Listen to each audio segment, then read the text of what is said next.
తెలంగాణలో అసలు ఏం జరుగుతోంది? రైతులు ఎందుకు ధర్నా చేస్తున్నారు? రైతుల ధర్నాపై ప్రభుత్వం ఎందుకు ఇలా వ్యవహరిస్తుందో ఇప్పుడు చూద్దాం.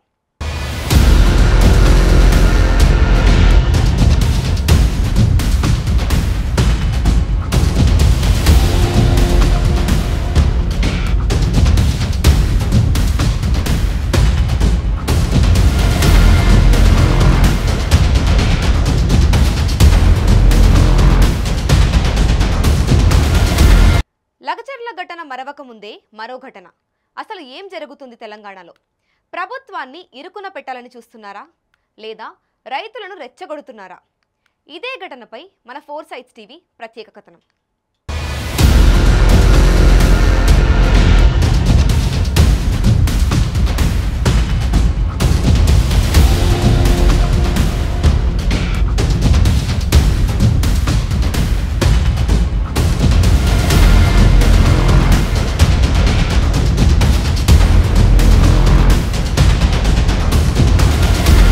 నిర్మల్ జిల్లా దిలావర్పూర్లో రైతులు రాస్తారోకో చేస్తున్నారు. పోలీసులనే తరిమి కొట్టే పరిస్థితిలో ఉంది. 6 గంటలుగా రోడ్డుపైనే వాహనంలోనే ఆర్డీఓను ఆపిన రైతులు. కలెక్టర్ వచ్చే వరకు ఆర్డీఓను వదలమని మొరాయింపు. ఇథనాల్ పరిశ్రమ మాకు వద్దు, లేదంటే మేముండము. రైతులను అరెస్ట్ చేస్తున్న పోలీసులు, పోలీసుల వాహనాలను అడ్డుకుంటున్న గ్రామస్తులు. పరిశ్రమ తరలించే వరకు ఎన్ని అరెస్టులు జరిగినా భయపడేది లేదంటున్నారు. రోడ్డుపైకి వచ్చి వాహనాలను అడ్డుకొని గ్రామం నుంచి వెళ్లిపోమంటూ నినాదాలు చేశారు.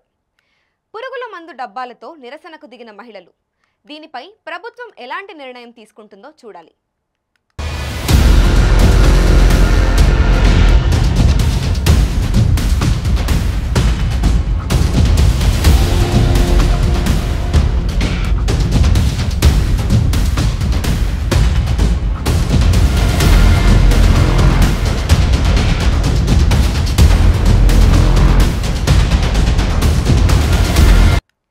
రైతులు చేసిన పోరాటం ఫలిస్తుందా, లేదా ప్రభుత్వం దిగి వస్తుందా అన్న మాటకి ప్రభుత్వమే దిగి వచ్చింది.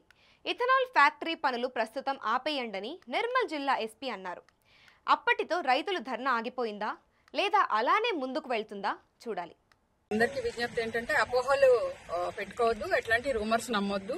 ఇది మళ్ళా ఇప్పుడప్పుడే మీరు కోరినట్టుగానే కొన్ని రోజులు ఈ ఫ్యాక్టరీ పనులు నిలిపివేయబడతాయి. తర్వాత సెంట్రల్ గవర్నమెంట్ కి వీళ్ళు స్టేట్ గవర్నమెంట్ ఏదైతే ఉందో వాళ్ళు రిపోర్ట్ పంపిస్తారు. తర్వాత యాక్షన్ తీసుకోవడం జరుగుతుంది. ఇది సెంట్రల్ గవర్నమెంట్ పర్మిషన్ ఇచ్చినా కూడా స్టేట్ గవర్నమెంట్ దీని అబేయన్స్ లో పెట్టే అధికారం ఉంది.